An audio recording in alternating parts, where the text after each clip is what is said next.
Hi, this is Faith in Literacy, and welcome to part 2 as I continue to explain about teaching silent letters in English.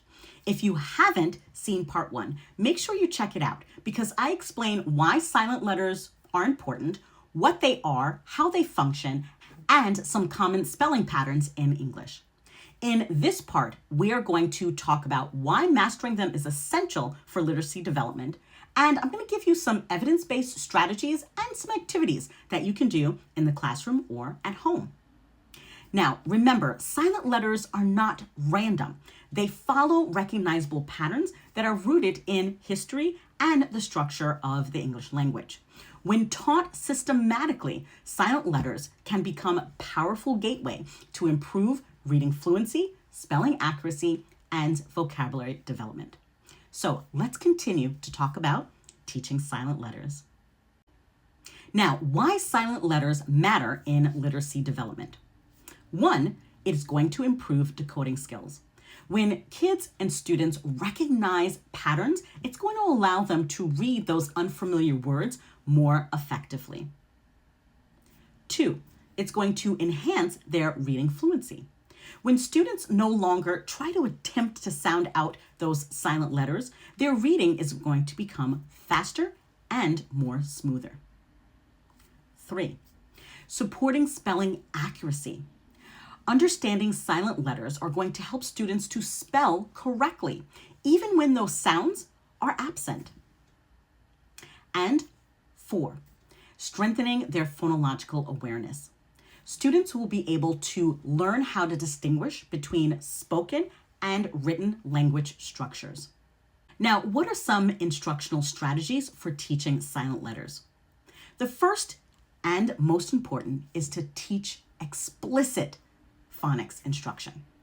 Teach silent letter patterns directly, systematically, and explicitly, rather than expecting students to experience them or to infer them. You want to make sure that you are modeling, teaching these silent letter patterns, giving opportunity to work on these together with your students or your kids, and then giving them multiple opportunities to work on these silent letter patterns on their own, whether it's in isolation or in context. 2, using a word wall. Remember, word walls are not static. They are dynamic and they are constantly changing depending on what you're doing with your kids or your students. So create a silent letter word wall and have it organized by the different patterns. When you are introducing a new pattern or when your kids or students recognize a pattern in their reading, have them write that word on an index card and place it in the appropriate space on your word wall. 3, multisensory learning.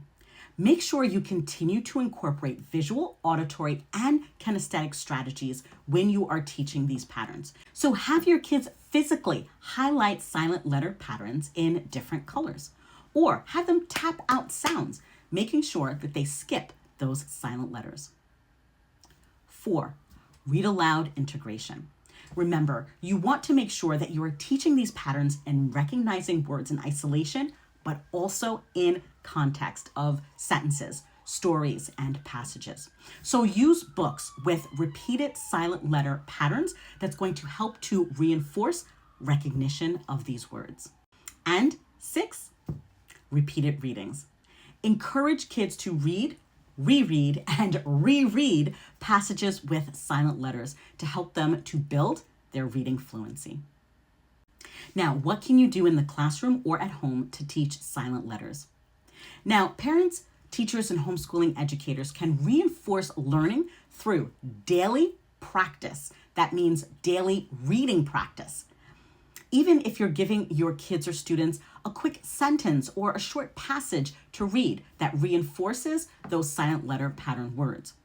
Have them create flashcards with silent letter words. Hunt in books for those silent letter patterns that they recognize. Write sentences using targeted words and continue to play various phonics games. Remember, consistency and repetition are key. Now, here are a couple of activities that you can do. The first activity is called Silent Letter Word Sort. You're going to need some word cards, so index cards, and write silent letter words on those cards, like knock, right, lamb, or light. Then get some sorting mats. You can use table mats. You can even just use plain piece of paper that have the silent letter patterns written on each. Now, kids are going to read the index card aloud, identify what the silent letter pattern is in that word that they see, and what the silent letter is. And then they're going to sort out the words into the appropriate categories. This is going to help them to build automatic recognition of patterns, reducing decoding time, as well as improving their reading speed. Another activity is called ghost letter highlighting. In this activity, they're going to need a printed word list or a passage that includes these silent letter words, and they'll also need some highlighters. You're going to have your kids read the list or the passage, highlight those silent letters. Then they're going to reread the list or the pattern, making sure that they are pronunciating those words without saying those highlighted letters. Now, this is going to reinforce that visual recognition and help kids to skip those silent letters during reading. Now, a last activity could be a silent letter bingo. Here, you're going to make up bingo cards with a variety of words that have those silent letters. You also need some index cards that you write the words on as your calling cards. And you're going to be calling out the words and having the students identify and mark the correct word on their bingo card.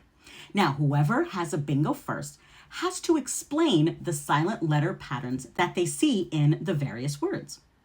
Now, this is going to encourage that rapid word recognition and help to reinforce orthographic mapping. Teaching silent letter patterns promotes orthographic mapping because repeated exposure is going to help kids to store those words in their long-term memory for automatic recognition later. Now, if you want some more activities or more information about teaching silent letters, make sure you check out my blog. Now, silent letters are not arbitrary obstacles. They are systematic features of English that reflect its rich linguistic history.